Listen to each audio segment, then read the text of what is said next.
Ixi, pode começar. Boa noite, pessoal, tudo bem? Vamos começar mais uma semana aqui de estudos, né? Estamos quase na reta final aqui do nosso estudo de Cloud Practitioner e hoje a gente vai falar um pouco sobre migração e inovação na AWS. E quem vai falar um pouquinho desse assunto para a gente é o Tiago. O Tiago já tem uma grande experiência aqui com a AWS, né? E vai conseguir mostrar um pouco da experiência dele aqui nesse assunto para a gente. Vai lá, Tiago, com você.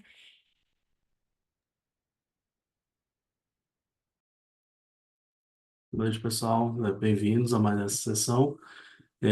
Eu vou apresentar aqui para vocês os slides da nossa apresentação. Tudo certo com o vídeo? Vocês conseguem ver a Sim. apresentação? Sim, sim. Certo. Na apresentação ainda Tá não, Não, a tá? bom. apresentação ainda não é. Ah, não, a tela inicial aqui dela. Sim, sim. Deixa eu tentar aqui de novo.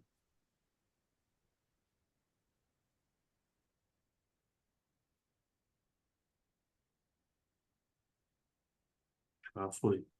Isso, agora sim. Estamos vendo seu Windows, hein? Aí, agora sim. Passando vergonha. Bom, mostrando o Windows. Bom, pessoal. Então, boa noite a todos. Bem-vindos. É, Começando aqui, o nossa,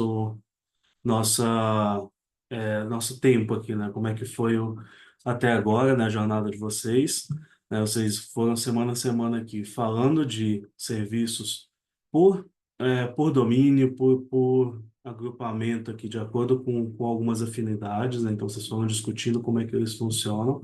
E agora a gente está aqui na semana 4, né, onde a gente vai juntar esses serviços que vocês discutiram aqui antes, para falar de como colocar eles em prática em projetos que vão envolver migração, e brevemente sobre inovação na nuvem, né? São dois temas que já mais ou menos amarram o conhecimento que vocês adquiriram aqui durante essa trilha para poder realmente colocar em prática, né? Ter pelo menos uma visão sobre como você leva isso, né, para clientes, para projetos que você estiver trabalhando, né? Então, aqui a gente já está na reta final.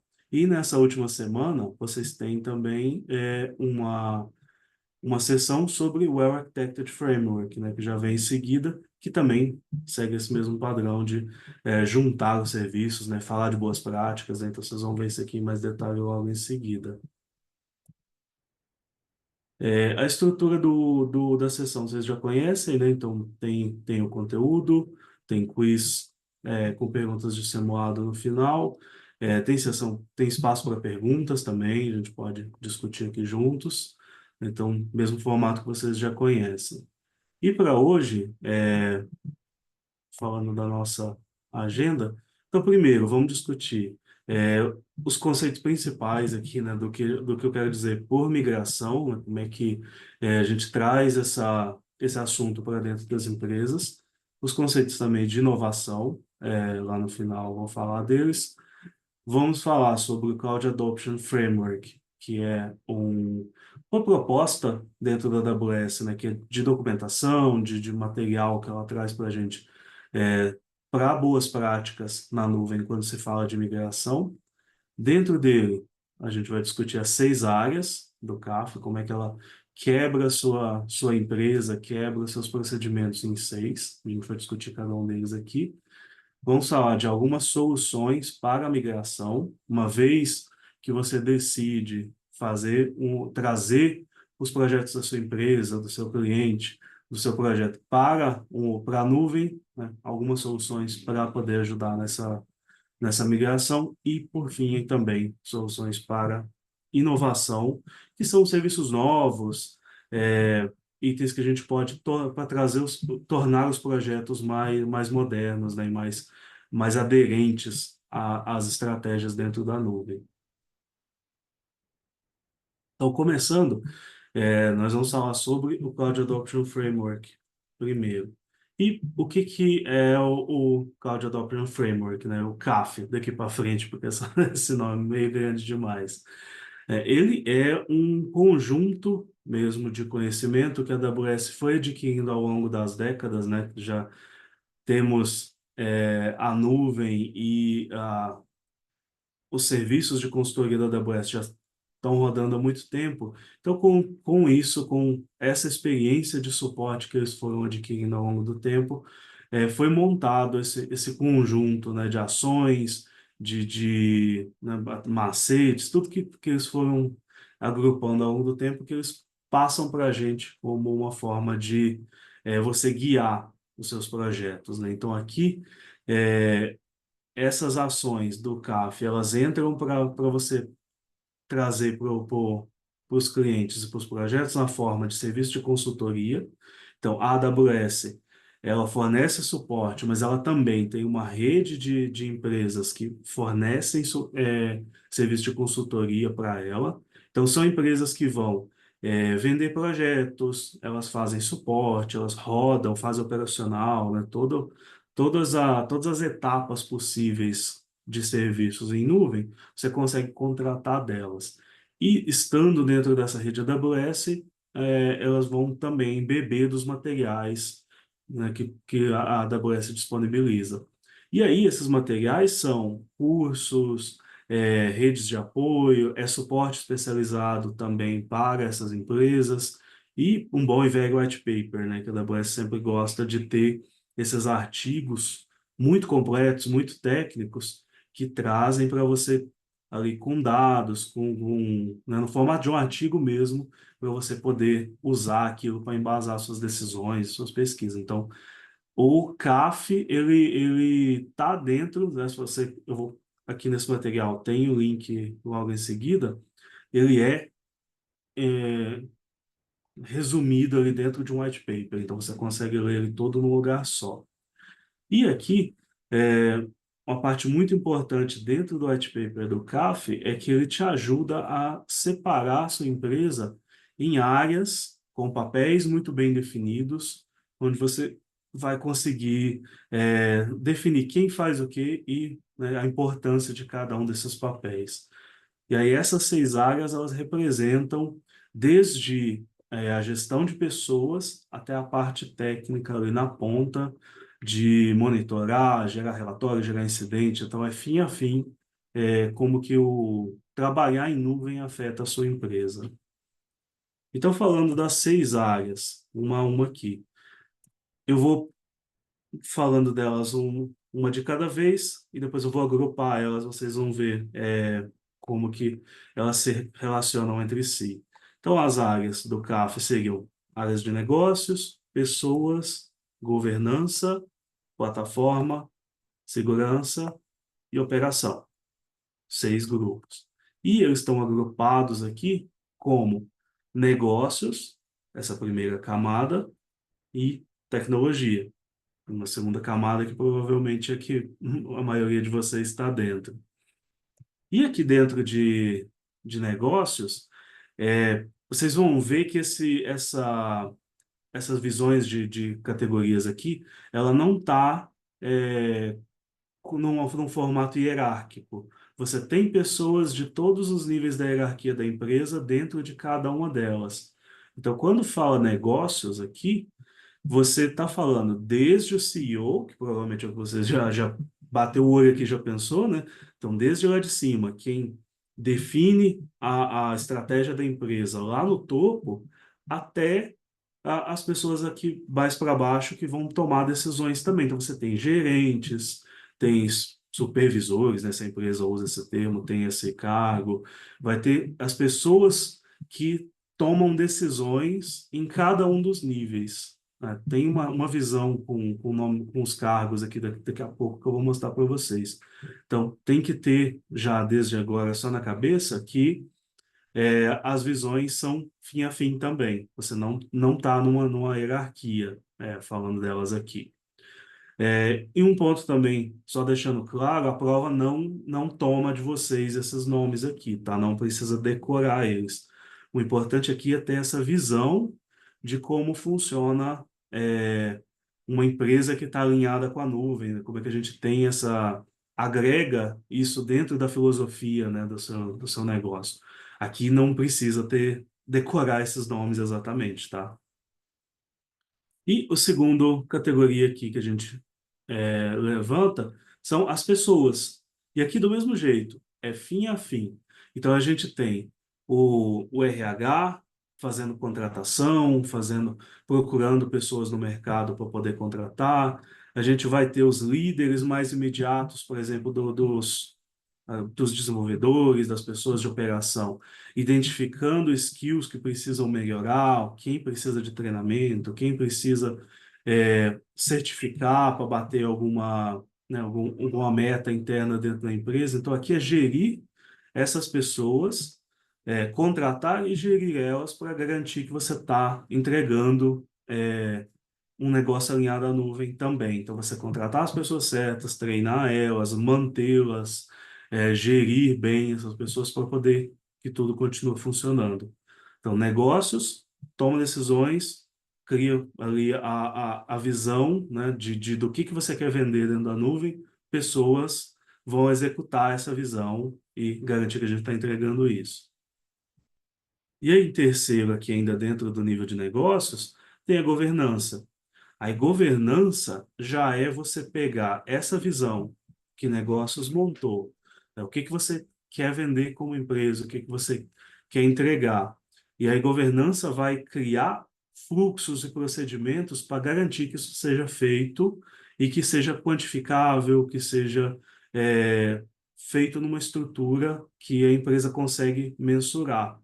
Então você vai ter regras ali de segurança, quem que lida com o quê, quanto que você vai, como que você vai mensurar cada ação, né? Então, para você saber se está alinhado ao que o negócio está fazendo. Então, governança tem aquele papel de ficar garantindo que o que o negócio decidiu está sendo feito, que as pessoas estão executando conforme elas deveriam, né? Aquele meio de campo. Que esses três grupos eles têm essa visão mais de decisão, né? De cuidar das pessoas e cuidar do negócio mesmo. No grupo de tecnologia, já são também pessoas que vão trabalhar fim a fim, né? Você tem todos os níveis hierárquicos aqui dentro, mas você tem as pessoas da parte mais técnica.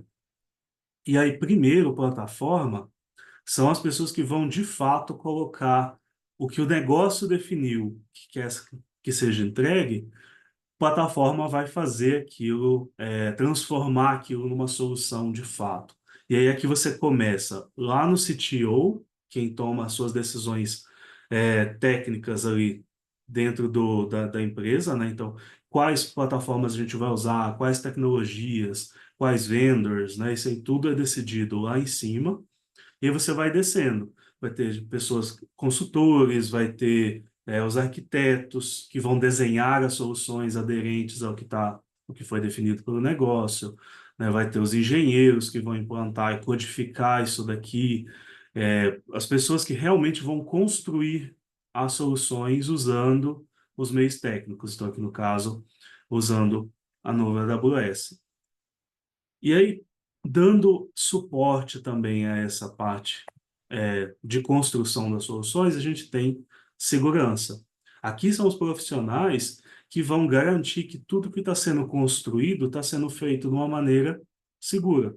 Por quê? Não que segurança não fosse ainda um problema, né, uma preocupação anteriormente, né, nas arquiteturas tradicionais on-premises. Sempre foi.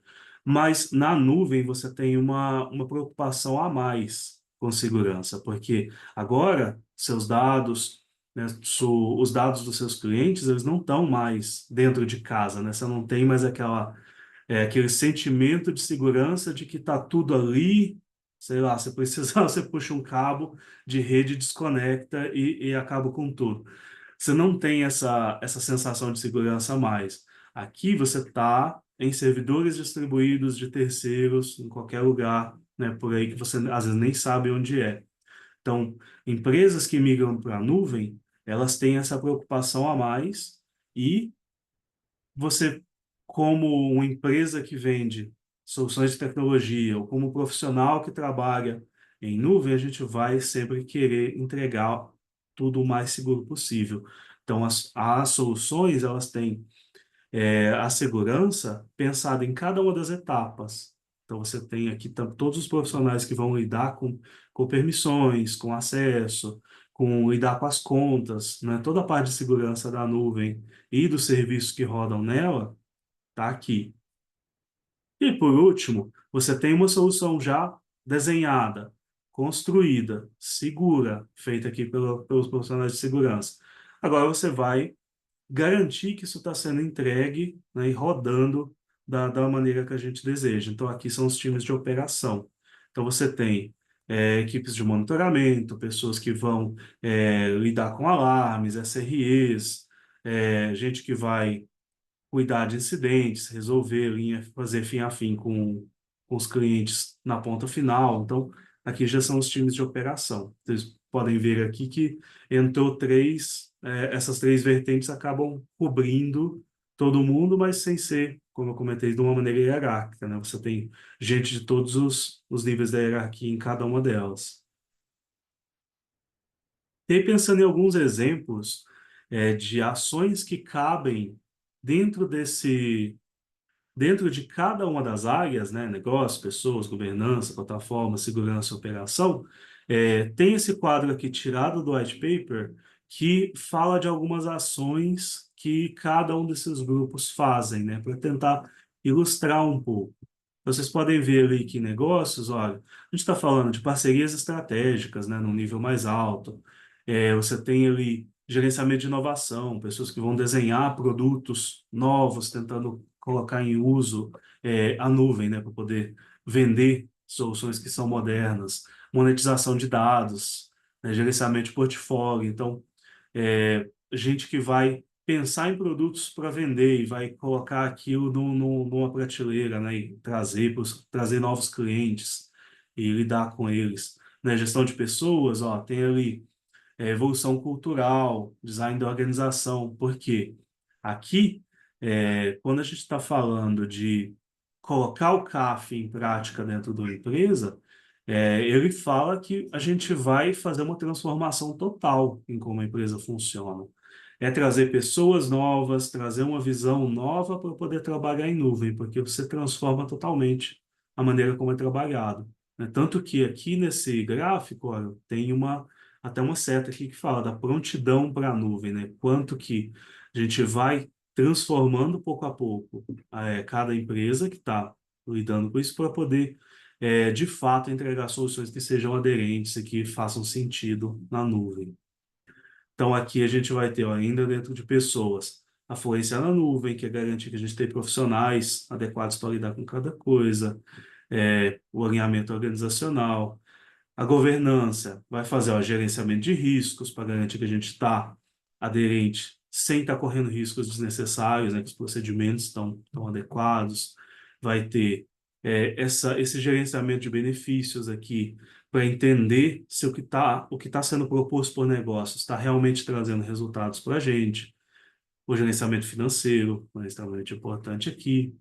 A plataforma vai fazer arquitetura, vai fazer orquestração e provisionamento de serviços, desenvolvimento de aplicações, arquitetura de dados, segurança, vai fazer detecção de ameaças, gerenciamento de vulnerabilidades e operações, fazer gerenciamento de capacidade, né? Fazer monitoramento, vai cuidar aqui para a performance das suas aplicações, para garantir que está tudo rodando bem, disponibilidade, continuidade, aplicação de patches quando for aplicável. Então, isso aqui tudo vocês conseguem ter, lendo essas atribuições, dá para ter uma noção, né, de quem são essas pessoas que cabem em cada um desses níveis. E aí, tendo em mente esses papéis, todos a gente agora pode falar de migração. Por quê?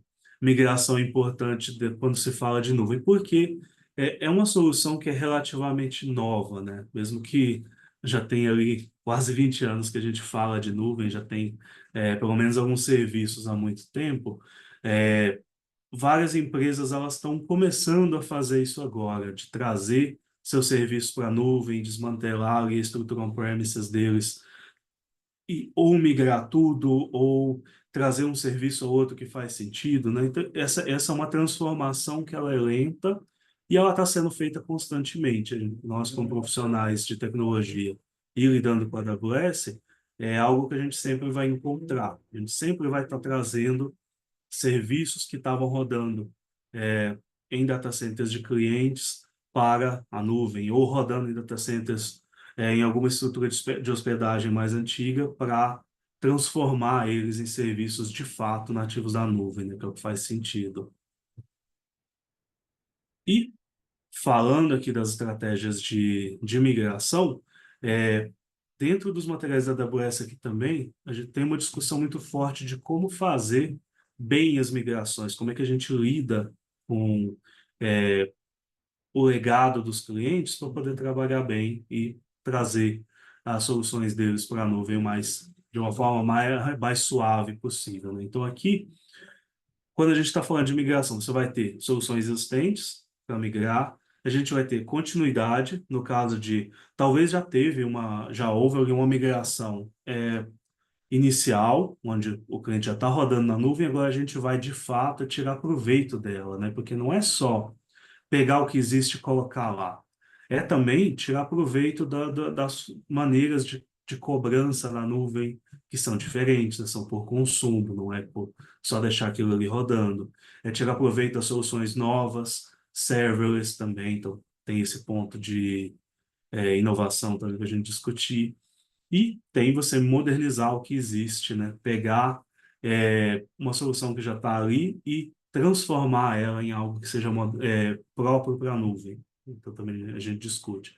E aí dentro disso entram os chamados 6 Rs da migração para a AWS, que são 6 estratégias que a gente emprega ou em conjunto, né, ou uma delas, para poder trazer soluções e migrando cargas de trabalho para a nuvem. Então, a gente vai falar delas agora.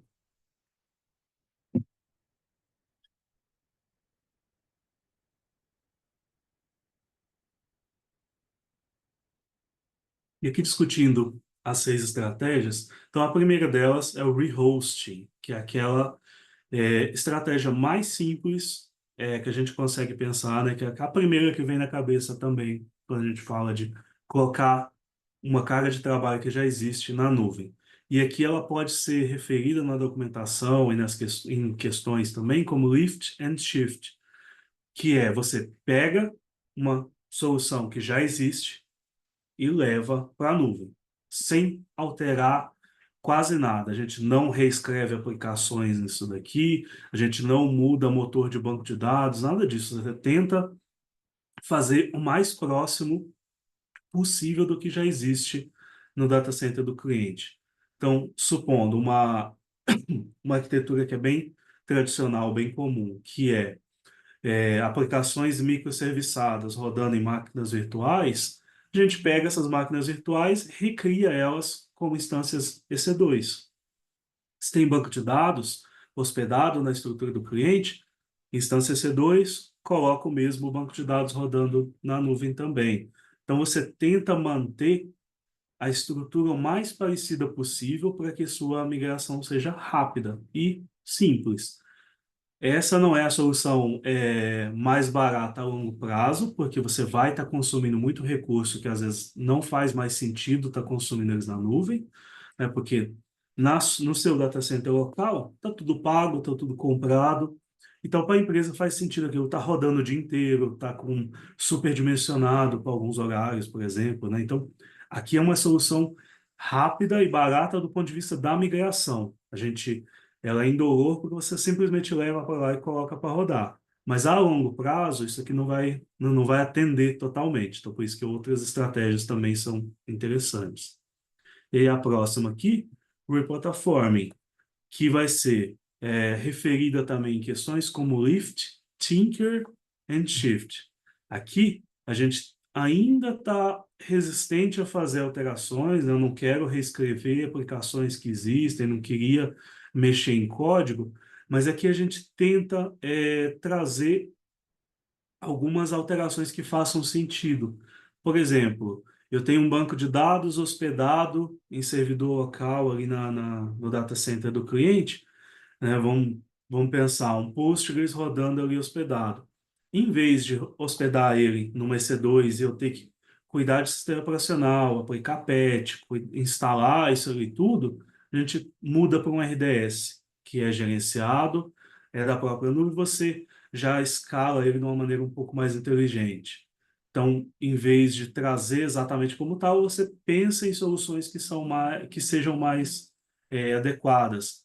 Vamos supor que eu tinha um servidor ali de fila, né, rodando RabbitMQ ou alguma fila ActiveMQ, alguma fila que seja mais tradicional, né, que está rodando com uma aplicação, eu trago ela para o SQS. Então você introduz pequenos ajustes onde faz sentido, traz alguns serviços serverless, por exemplo, para poder gastar de uma maneira um pouco mais inteligente e vai tirando, né, esse serviço que tem um operacional mais chato de jogo. Então, aqui é replatforming. Não é uma transformação total. A arquitetura ainda é a mesma, só que você substitui algumas peças que forem importantes aqui, que possam fazer uma redução de custo interessante. Agora, quando a gente quer, de fato, transformar essa carga de trabalho, a gente já falou em refactoring. Aqui é, de fato, rearquitetar a sua solução. Então, você vai reescrever microserviços que fizer sentido, vai mudar as responsabilidades das aplicações para uma arquitetura nova e aqui pensando em já ser nativo da nuvem. Então, aqui você tem mais liberdade ainda para fazer replatforming. Você transforma bancos de dados em bancos gerenciados, você pode introduzir lambdas para fazer pequenas funcionalidades, né, em vez de aplicações dedicadas. Aqui a gente introduz Cognito, por exemplo, para fazer um acesso controle de acesso de usuários de uma forma federada. Então, aqui você substitui mais coisas e vai introduzindo esses serviços da nuvem de uma maneira mais livre, né? Porque agora a gente pode reescrever aplicações, então não tem que ter aquele medo de quebrar muita coisa. Essa daqui é a migração mais cara, mais demorada do ponto de vista de mão de obra, né? Vai gastar muito mais horas de desenvolvimento aqui para fazer isso aqui rodar. Só que também é a solução mais que vai gastar menos a longo prazo, porque a sua solução ela vai estar performática, ela vai escalar bem, tirando proveito da nuvem, né? Então você vai ter todos os serviços eles vão estar pensados em escala já desde o início, então isso aqui faz é muito importante quando a gente está falando em nuvem, e aí a longo prazo aqui os custos eles acabam se pagando, né? Só tem esse investimento maior inicial. O que que são, o que que acaba acontecendo, né, em muitos projetos? Você ter ali uma etapa inicial de rehosting, onde a empresa quer levar rápido, quer colher benefícios rapidamente, né? Já às vezes você está com servidores em fim de vida, né? Que você tem que aposentar eles e tirar, tem um contrato de data center acabando ali, você vai ter que tirar seus serviços dali, vai ter que aposentar máquinas porque elas estão já no fim da vida delas, e aí você faz um rehosting para levar aquilo de uma maneira rápida, ou um replatforming para continuar sendo rápido, mas economizar pelo menos um pouco. E aí, com o tempo, você faz o refactoring, que já é transformar a sua solução, que às vezes já está rodando na nuvem, mas tornar ela mais adequada para rodar ali. E aí, trazendo ainda, falando das soluções e dos 6 Rs, a gente tem repurchase, que é você comprar de novo.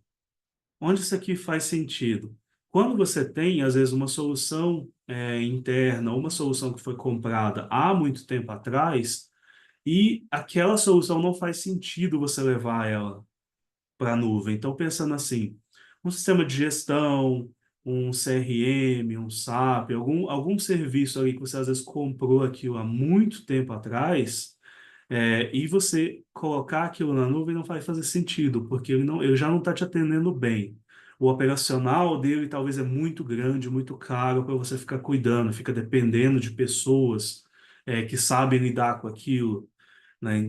Não vai fazer sentido você pegar um super legado desse e colocar na nuvem para continuar sendo legado. Então, pode existir momentos aqui em que faz sentido comprar de novo. E muitas ofertas desse tipo de serviço hoje são vendidas como software as a service, onde você vai pagar e aquilo está hospedado em uma nuvem em algum lugar e a empresa se responsabiliza por tudo. Você simplesmente compra dela pronto, né? Coloca o logo da sua empresa ali, um sistema de ponto, coloca o logo da sua empresa ali, cadastra seus funcionários e você não tem que preocupar com mais nada. Então, tem momentos em que faz sentido simplesmente comprar de novo, em vez de carregar coisa muito antiga e levar para o seu data center novo, para levar do seu data center para a nuvem.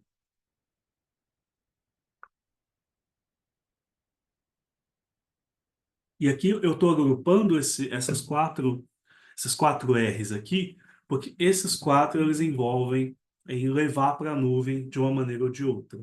Ou você está colocando na AWS, ou você está comprando de algum fornecedor, né, ou está comprando uma licença para rodar aquilo na nuvem, né? Então, aqui tudo é nuvem e você está modernizando de uma maneira ou de outra o seu serviço. Mas tem dois R's aqui que eles já são manter, de fato, na sua estrutura atual, porque talvez não faz sentido. E aí o primeiro aqui é retaining. Por quê? Talvez tenha algumas aplicações dentro do seu projeto ali, que é aquele vespeiro mesmo, que está rodando ali. Ninguém sabe nem como mais, né? Isso acontece. É coisa muito antiga, mas está funcionando. É, talvez aquilo já está no roadmap para ser migrado, para ser reconstruído, né? E migrado para a nuvem no futuro. E pode ser que não faça sentido mesmo você pegar isso e levar para a nuvem. Então, deixa onde está, deixa no data center local e já pensa numa estratégia para descomissionar esse serviço e colocar na nuvem de uma maneira ou de outra. Então, pode ser que não faça sentido mover. Por isso, reter e manter isso no seu data center local mesmo, ou no seu fornecedor atual de data center. E por último aqui, retiring, que é aposentar mesmo. Às vezes a gente sempre tem ali aplicações que estão rodando, ninguém sabe nem quem está usando aquilo mais. Ou talvez os usuários estão precisando só de um empurrãozinho para abandonar aquilo de vez, porque às vezes a gente já tem uma solução melhor, ou daria para parar de usar isso e construir alguma coisa nova. Então, também, como alguém que vai estar trabalhando com nuvem, vai estar pensando em soluções, pode fazer sentido você sugerir matar alguma coisa, né? Então, isso aqui também faz sentido para a gente. Então, essas duas últimas soluções aqui, elas são ou manter ou destruir, né? Não, você não leva para a nuvem. Então, esses são os 6 R's quando a gente fala de migração.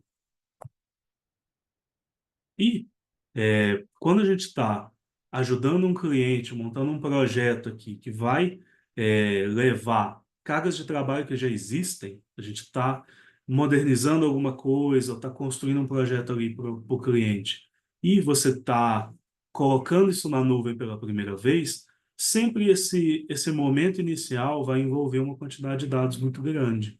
Então, você está pegando ali backups, pegando bases de dados que já existem e fazendo upload disso para a nuvem.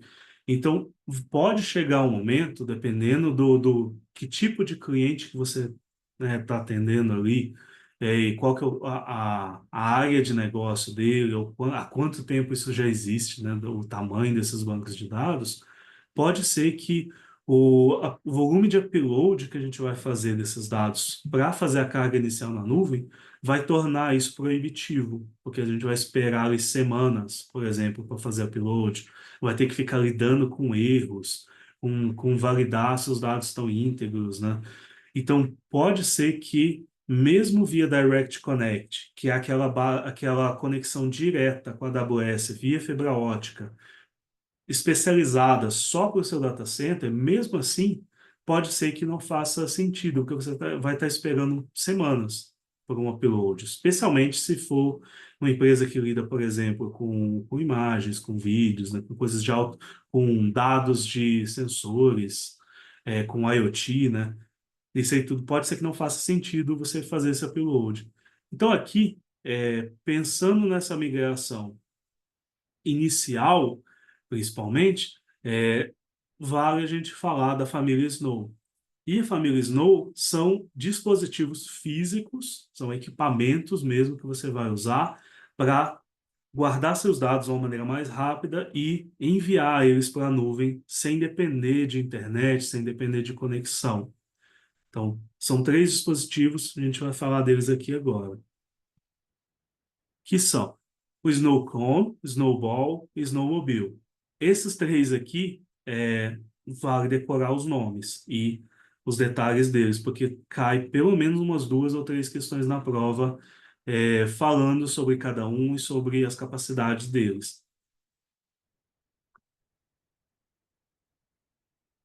Em ordem de tamanho. O primeiro deles é o Snowcone. Aqui, numa foto da própria AWS, né, para vocês terem uma noção de tamanho, né, é um dispositivo bem pequeno, fisicamente. Então, ali dentro são SSDs mesmo, especializados para armazenamento. São dispositivos, todos eles, né, não só o Snowcone aqui do primeiro exemplo, mas todos eles, eles têm travas de segurança, ele não é um dispositivo fácil de abrir, tudo que está dentro dele é criptografado por padrão. Então, você tem garantia de segurança. Todo o armazenamento ali dentro vai ser redundante para você não ter perda de dados, né? Não correr algum risco de um SSD falhar e perder alguma coisa. Então, é um dispositivo que vai te entregar essa segurança no armazenamento também. E qual que é o objetivo aqui? É você, literalmente, plugar isso num servidor, fazer a cópia dos seus arquivos para ele e mandar ele para a AWS com os seus dados. Ela te manda ele, você copia seus dados e você manda para a AWS para ela copiar esses dados para sua conta. De maneira garantida, né, que está seguro, está criptografado, mesmo que isso aqui seja interceptado no caminho, ninguém conseguiria acessar esses dados. E você, às vezes, poupa um tempo ali que ia ficar fazendo upload disso muito tempo e vai ser o tempo do frete até um data center mais próximo da AWS. Esse primeiro dispositivo, Snowcone, ele guarda até 14 tera de dados. E a ideia dele é você fazer essa carga inicial de pequenas quantidades de dados, né? Não é muita coisa, mas ela atende, por exemplo, uma carga incremental também, né? Se você quer levar dados de pouco a pouco, ou se o volume não for tão grande assim. É a solução mais barata, é a menorzinha. O segundo já é o Snowball, já é um dispositivo um pouquinho maior, que vai guardar até 80 tera. E, de novo, esses números aqui tem que decorar, porque cai na prova, né? 14 tera o primeiro, 80 tera o Snowball. E o Snowball ele tem um segundo ponto também, que ele é capaz de fazer processamento de dados. Ele não é só uma caixa de HDs, ali, uma caixa de SSDs, como o Snowcone é. Aqui, você vai ser capaz de fazer o que eles falam, que se referem como computação na borda, edge computing do seu lado. Por que que isso aqui é interessante? Pode ter situações em que você não está gerando dados dentro de um data center, dentro de uma estrutura apropriada para eles. Então, pensando, por exemplo, uma fazenda ali super moderna, que está cheia de dispositivos IoT, coletando dados o tempo inteiro, ali, umidade de planta, a cada fileira ali de café tem um sensorzinho, tem pivô fazendo irrigação com sensores, controlado por automações. Então você tem, e aí você precisa coletar esses dados e colocar em algum lugar para processar. Essa caixa aqui, o Snowball, ela vai ser capaz de fazer isso. Aqui dentro dele, ó, vocês podem ver que ele tem duas versões, né, com CPU e memória.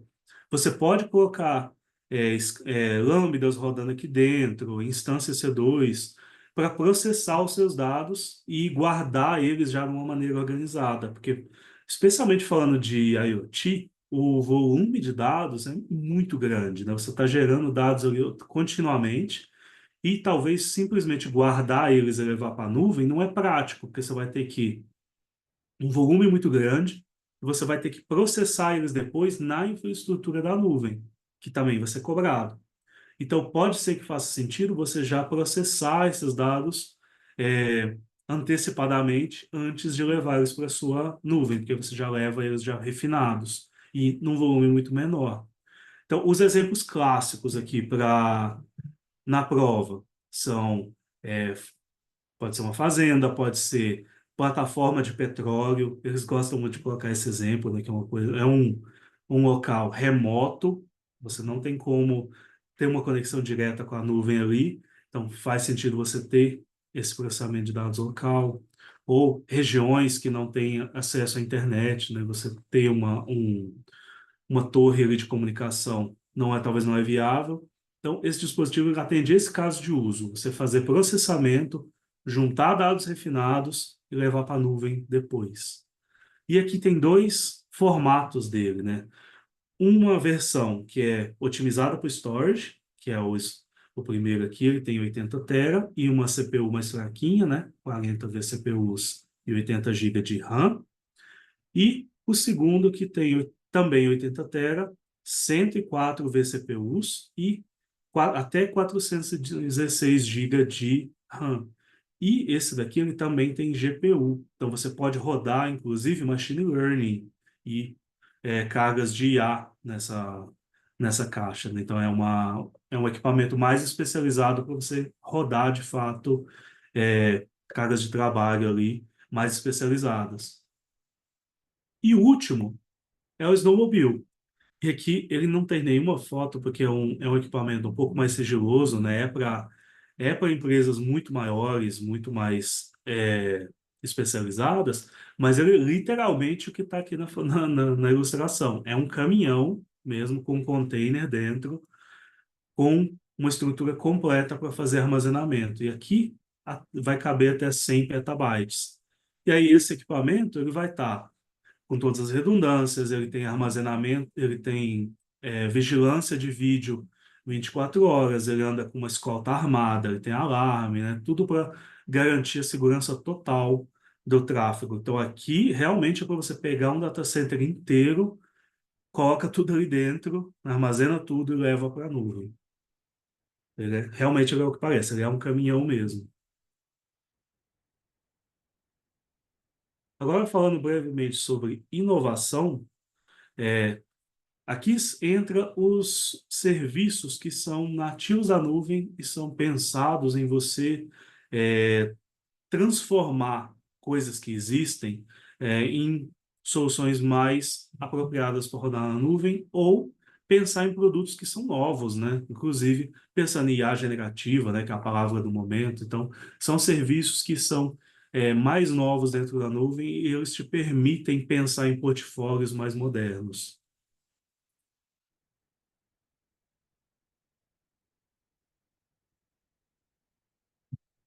Aqui, para o exame practitioner, a gente só precisa ter na ponta da língua os nomes dos serviços e uma descrição breve do que cada um faz, né?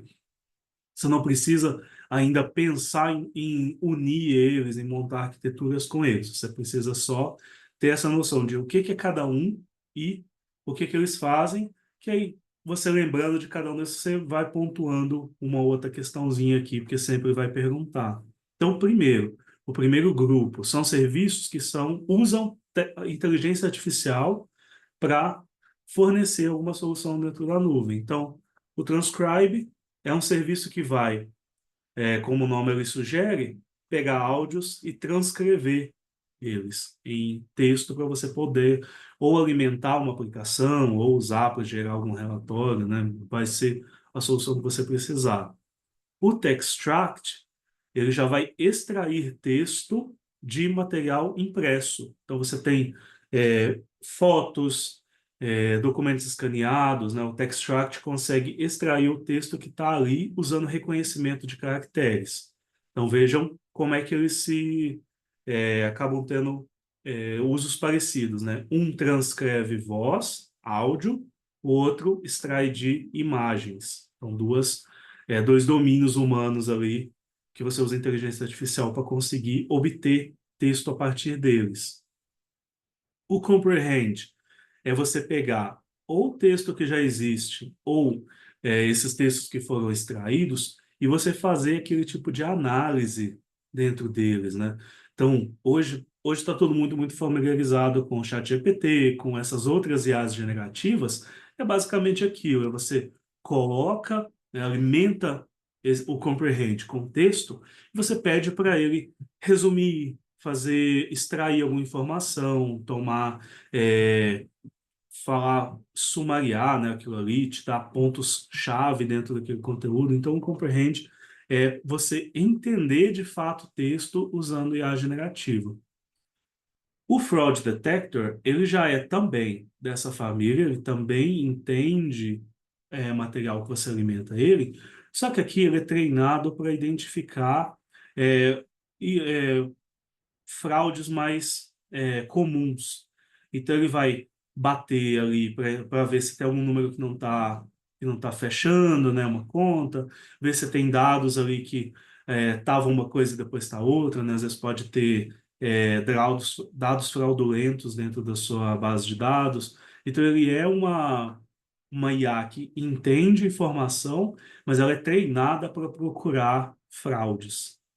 E o Lex aqui é basicamente a base da Alexa e você usa o Lex para você criar chatbots, interfaces de comunicação com o seu usuário, podendo ser com texto ou com voz, né, como a Alexa mesmo demonstra, ela é capaz de voz também.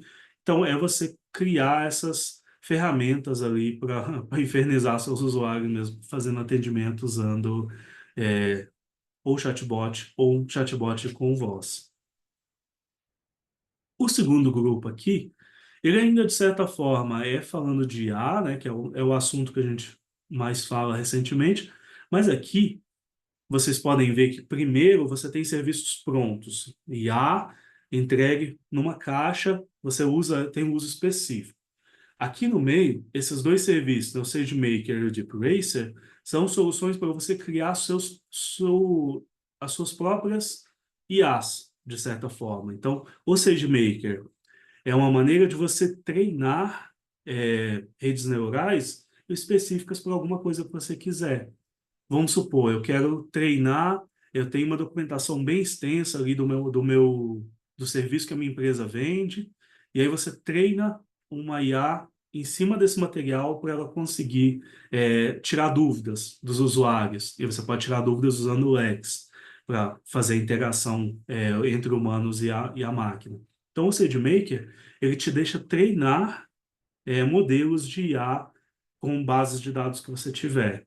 Então, com ele, você não precisa subir servidores locais ali com aquele monte de GPUs, né, aquela estrutura cara toda para fazer, porque a nuvem já disponibiliza.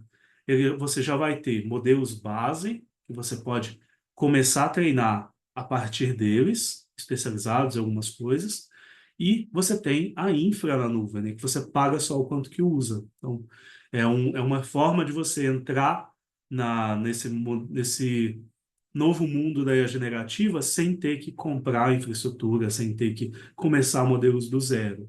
E o Deep Racer, ele é uma forma de você pegar vários modelos treinados, seja por você numa infra local ou pelo SageMaker, e colocar eles à prova para ver qual deles se sai melhor num conjunto de testes. Aqui a gente consegue validar qual modelo se sai melhor. Porque quando a gente fala de IA generativa, você sempre tem modelos treinados com parâmetros um pouquinho diferentes para você ver qual deles está melhor. Eu vi aqui, teve uma notificação no chat, alguém mandou alguma dúvida? Não só teve um rapaz que saiu. Ah, tranquilo. E por último aqui, falando de inovação na nuvem, a gente já tem o que hoje já é mais tradicional para a gente, né? Já não é mais tanta novidade, que é você falar de serverless, que são serviços dentro da AWS que te entregam soluções sem você ter que provisionar servidores, né? Você não tem mais que... Você abandona aquela estrutura anterior de ficar gerenciando máquina virtual, ficar aplicando patch de Windows, né? Ficar cuidando de usuários, para você ter serviços que rodam diretamente. Você não precisa saber onde, não precisa gastar operacional com isso. Aí os clássicos são Lambda e Fargate também, né, que são containers rodando em instâncias que você não precisa criar pessoalmente. E aqui vale aquelas menções honrosas também, né? RDS, SQS, SNS, são todos serviços que são serverless, que te entregam nuvem sem você ter que provisionar nada. Você só configura, paga o que está usando e pronto. Então, aqui eles já estão meio sendo colocados por último, porque IA é a nova menina dos olhos, né? Então, tanto que tem um novo exame practitioner voltado para IA, né? Vocês já devem ter visto ali no blog da AWS. Então, pessoal, o assunto de hoje aqui era esse. Vocês têm uma pergunta, alguma coisa que vocês querem discutir? Fique à vontade. Na verdade, eu queria só tirar uma dúvida a respeito, né? Até comentei no começo que eu comecei a ver a AWS por agora. O serverless, e como que seria uma explicação do serverless para alguém que não atua na área, assim? Como que seria um entendimento maior dele? Pensando como que a coisa era antes, né? Desde lá do começo, pensando começo dos anos 2000, né? Não vamos tão longe assim, não. A gente tinha aplicações ali, principalmente monolitos, rodando em servidores dedicados, né? Você coloca ali um servidor no rack, coloca a aplicação rodando dentro dele, e ela disponibiliza ali tudo para você. Você cuida desse servidor fisicamente, né? Sua empresa que instalou ele, vai trocar HD, vai trocar fonte, né? Cuidar daquele equipamento e da aplicação rodando dentro dele. Foi passando o tempo, a gente já moveu para um modelo mais virtualizado, né? E você tem esses servidores de maior capacidade, você tem várias máquinas virtuais rodando ali dentro. E aí você quebra os serviços de uma maneira mais granular e coloca para rodar ali. Você ainda cuida do servidor, dentro do data center, tem que cuidar dele, cuidar do acesso, trocar peça, trocar o servidor quando chega no fim da vida, saber que aplicações estão rodando ali dentro a qualquer momento, né? Fazer todo esse operacional. Esse era um modelo que a gente estava até pouco tempo e ainda é muito usado. O serverless é você pegar essa menor divisão possível do seu trabalho, por exemplo, um pod de aplicação containerizada, e você colocar ele a rodar numa instância abstrata mesmo dentro da nuvem. Então, a AWS ela te vende, por exemplo, essa solução, por exemplo, o Fargate, que é você poder rodar containers, e você não precisa fazer esse provisionamento de infra. Você não tem que se preocupar, eu tenho uma instância ali ou outra rodando esses containers, como antes a gente tinha, né? Você simplesmente fala, eu preciso desse número de containers. E aí, por trás, a nuvem vai cuidar de onde é que isso está rodando. Você não precisa gerenciar essa parte, só quantos você quer comprar. E aí, da mesma forma, antes a gente hospedava o banco de dados no servidor físico. Depois a gente passou a hospedar em máquinas virtuais. Hoje você também está hospedando em máquinas virtuais, Mas no serverless, você não tem que se preocupar com qual máquina virtual está rodando isso. A própria nuvem, ela vai se responsabilizar por padronizar, né? Qual que é o sistema operacional que está rodando isso, aplicação de patches de segurança, isso tudo está pronto e está por trás ali da cortina.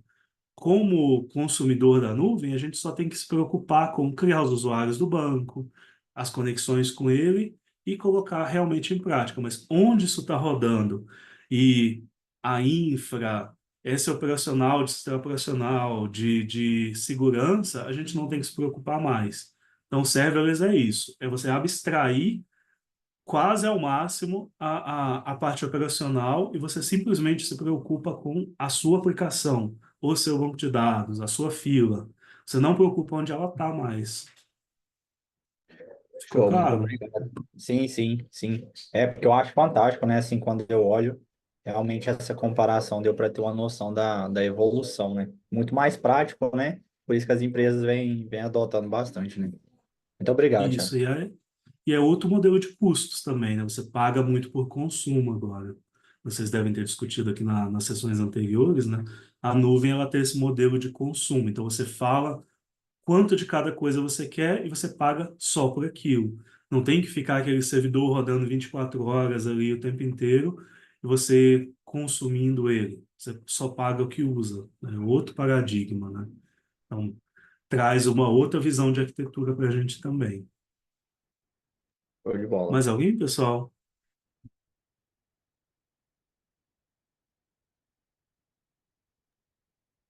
Beleza. Vamos pro quiz? Bora lá. Vocês estão gravando as questões? Normalmente? Aham, sim. Deixa eu iniciar a sala aqui.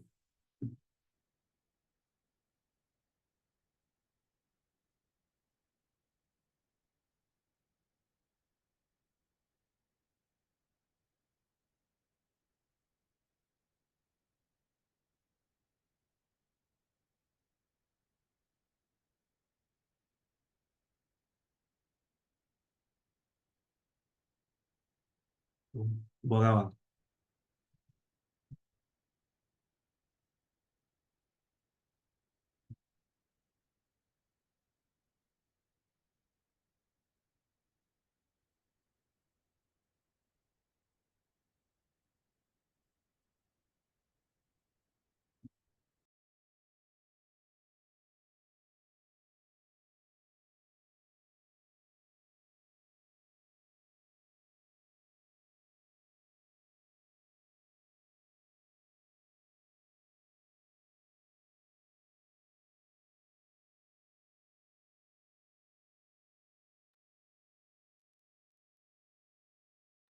Fabão, coloca o link no chat aqui, mano. Fazendo favor.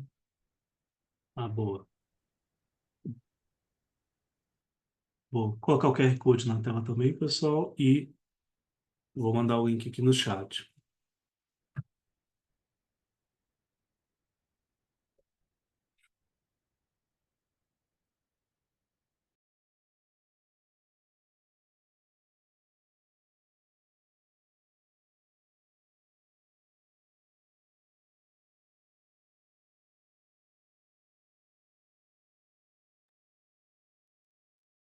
Bora lá, então. Vou iniciar aqui, pessoal.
Certo, muito bom. Então, aqui só reforçando, né? Quando a gente está falando de infraestrutura, aqui já é de fato colocar a visão de negócios em prática. É transformar o produto que foi desenhado, a visão que quer ser entregue ali pela área de negócio, transformar aquilo em tecnologia que pode ser vendida, que pode ser entregue para os nossos usuários. Então, por isso que a perspectiva de plataforma, que é quem vai criar comentando que operações vai ser quem vai cuidar disso daqui depois, né? Tá tudo construído, operações vai manter aquilo funcionando bem, gerir a capacidade, fazer monitoramento, aquela parte toda. Então, plataforma é quem vai criar essas soluções e colocá-las em prática. Se alguém quiser comentar, pessoal, pode chamar também. Passar para a próxima.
Essa aqui já ficou mais dividida. Aqui, a estratégia que vai trazer para você um produto diferente, a recompra, porque é aquela estratégia em que você abandona uma solução antiga, um sistema de pontos, sistema de compras, de gestão de pessoas, né? Seja o que for, que às vezes aquilo está há tanto tempo na sua empresa que não faz sentido você migrar, porque vai estar com uma dependência tecnológica grande, vamos supor, só roda em Windows Server 2003, só roda no Oracle de 20 anos atrás, só a pessoa que está quase aposentando que sabe instalar isso. Então, às vezes, você tem umas dependências muito antigas e aí faz sentido comprar de novo e trazer para uma solução as a service, né? Que você já compra pronto, está rodando na nuvem, é moderno, e você substitui aquele legado inteiramente, em vez de fazer a migração dele. Por isso que é recompra. Vamos para a próxima.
Muito bom. Lembrem dessa dica, pessoal. Decorem os números de cada um dos três, né? São só três. pelo menos a quantidade de armazenamento de cada um, que é o dado principal, e só lembrar que o Snowball ele tem essa capacidade também de processamento local para computação em borda. É a palavra-chave da prova. Você lembrar que ele faz computação em borda e lembrar o tamanho em terabytes que cada um deles vai armazenar. E os 100 petabytes do Snowmobile. Vamos para a próxima.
Boa, pessoal. SageMaker é quem vai criar seus modelos de IA para você poder utilizar para outras soluções. E o outro serviço que é relacionado é o Deep Racer, que te permite avaliar entre modelos que você criar, qual deles está saindo melhor em situações que você criar aqui de corrida. Bora para a próxima.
Bom, pessoal, segurança, então, é a perspectiva que vai implementar essa parte de segurança, de permissões, quem pode acessar o quê, como é que você garante que os usuários vão estar autenticados e com as permissões corretas, né?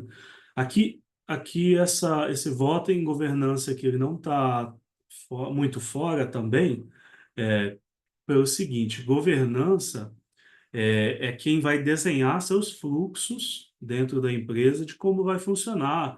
E governança pode ditar, por exemplo, que você não dá acesso, mais acesso do que o necessário para os seus devs, vamos supor. Então, governança vai sim dar essa visão de políticas, mas quem de fato implementa e coloca aquilo para rodar é a segurança. E a segurança entende mais do como, né? Como é que você vai colocar isso aqui na sua organização? Então, por isso que era ela. Próxima pergunta.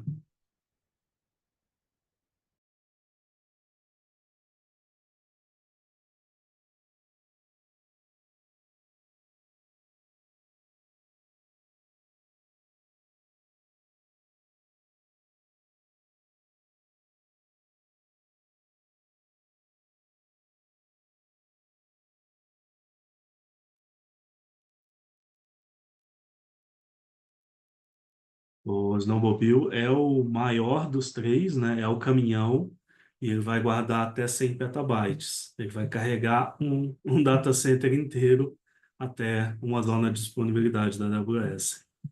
Ele é o maior de todos. Próxima questão.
Ótimo, pessoal. Aqui é só lembrar da Alexa, né? Esse aqui não tem erro. Vai para a próxima.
Essa daqui é de duas respostas corretas, né? O, Aqui a gente está falando de plataforma de novo, né? É a parte técnica de colocar de fato as soluções para rodar. E, como eu tinha comentado, aqui você tem todos os níveis hierárquicos, né? Fim a fim. Então, o CTO é quem toma as decisões tecnológicas da empresa, que escolhe quais tecnologias a gente usa, inclusive quem toma a decisão de usar a AWS, por exemplo, né, vai partir daqui, e os engenheiros que vão fazer as implementações das soluções que forem desenhadas, né, quem vai colocar aquilo para, vai construir as arquiteturas que forem desenhadas. Aqui, esses outros papéis, todos eles acabam sendo papéis relacionados a negócios, né? Que é gente que vai lidar com dados, quem vai desenhar produtos. Então, aqui já são visões um pouco mais voltadas para dados da empresa. Como está falando de plataforma, a gente está pensando em algo mais da tecnologia de fato, de colocar ela em prática e construir aquilo e transformar em produtos. Isso que são essas duas.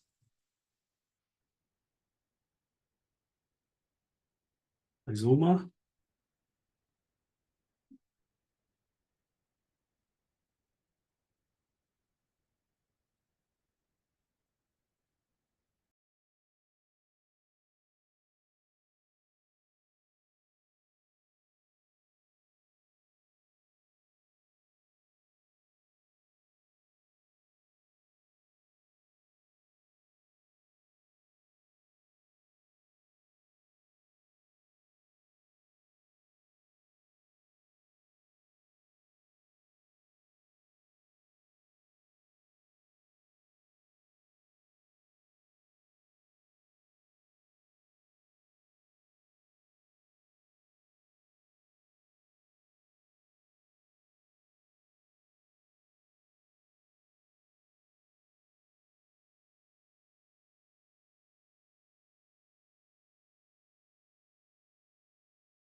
Perfeito.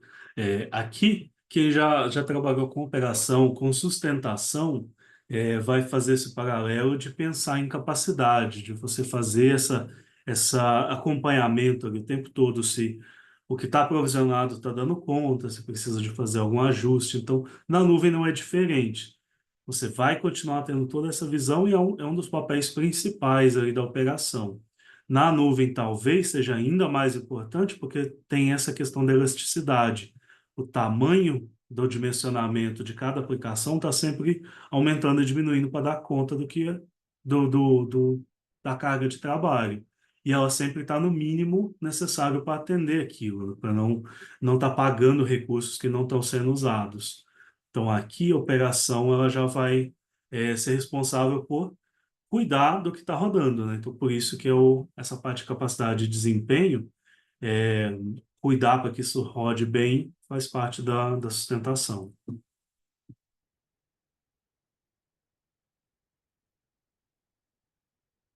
Vai para a próxima.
Esse aqui, pessoal, é bem o formato das questões de prova mesmo.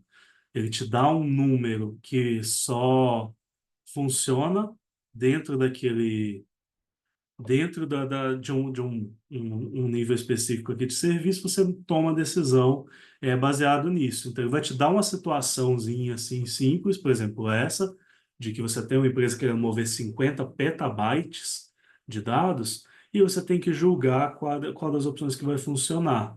E, normalmente, as questões não perguntam qual serviço tem tal valor, né? Ela vem com uma situaçãozinha para ilustrar aquilo. Então, essa daqui ela vem bem no formato da prova mesmo. E quando fala em petabytes, sempre é Snowmobile, né? Que é quem tem o maior volume na maior capacidade. Os outros todos são na ordem de terabytes. Aqui já são peta. É um volume absurdamente grande que realmente não dá para fazer upload mesmo com fibra no Direct Connect. Bora lá. Finalizamos aqui o quiz. Vamos colocar o top. Vamos ver aqui.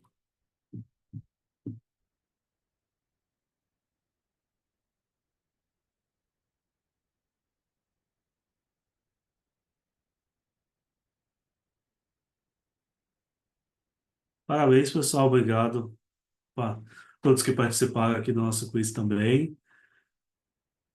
Se vocês tiverem alguma colocação para fazer com a gente, alguma dúvida, fique à vontade também. Esse espaço aqui é para conversar com vocês mesmo. Muito obrigado por todos que participaram aqui com a gente hoje de mais essa sessão.